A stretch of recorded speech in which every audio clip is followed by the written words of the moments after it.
grade students. Hello, it's Mr. Weemy here, getting ready to go for week 4 of distance learning. We're going to be taking a step forward.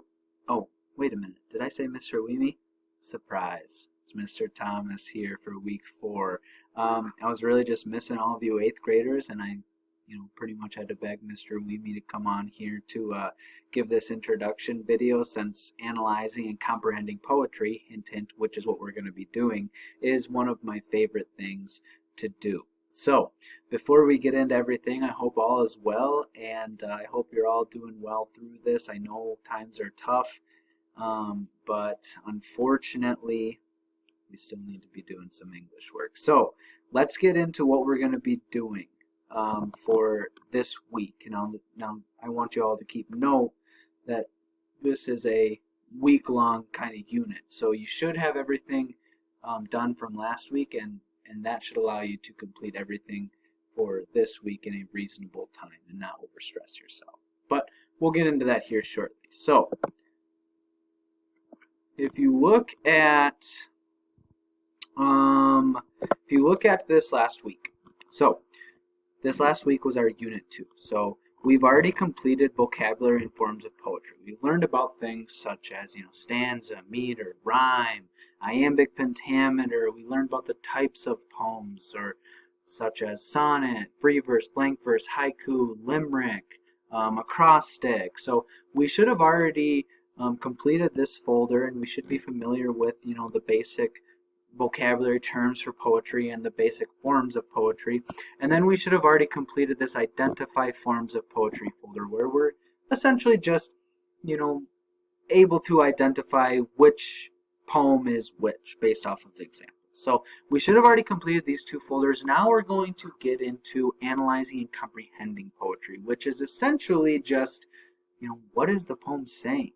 And we're going to be looking for specific elements, much like we did earlier in the year with short stories. We're going to be looking for themes in poems, and we're going to be looking to compare and contrast poems. We're going to be looking for characterization of characters in poems, and we're going to be looking to be able to summarize poems and essentially just be able to understand what they're saying.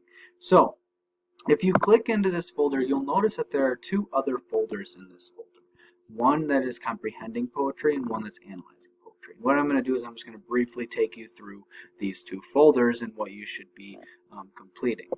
So in the comprehending poetry folder, what you're going to be doing is you're going to be watching, and when you get to this folder, there's going to be one video link here published. You're going to be watching the video link here that we have published, either number 1 or number 2. I haven't quite decided, and I just realized now that I haven't deleted the other one. I haven't quite decided which video I want you to watch, but they're both dealing and giving the same tips and tricks to reading and comprehending poetry, or essentially just reading poetry and the best ways to understand how to understand what the poems are about. So make sure you watch this video, and then you're going to complete this comprehending poetry worksheet, which essentially is just a worksheet with 3 different poems on there, 3 different styles of poem. One's free verse, one's blank, and one's sonnet. You're going to go through, you're going to read the poems, all short, and then answer the questions about them.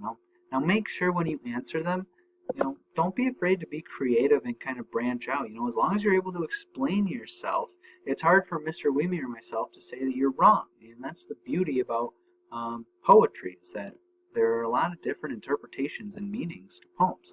So make sure you make a copy of this, complete it, and then submit it in the Dropbox when you're done. Alright, now if we go back, once you complete the comprehending poetry folder, you're going to go to analyzing poetry, which essentially you're just going to look and read these general guidelines that Mr. Weemy and I created, and then you're going to take this practice, identify theme and characterization in poetry. You're going to complete this practice, compare and contrast poetry assignment, and then you are going to take a analyzing and comprehending poetry quiz. Okay, so reminder that, these 2 assignments right here, the identifying theme and characterization poetry and the compare and contrast poetry, they're not graded, but they are meant to help you practice your skills because you will be graded on this analyzing and comprehending poetry quiz. Okay?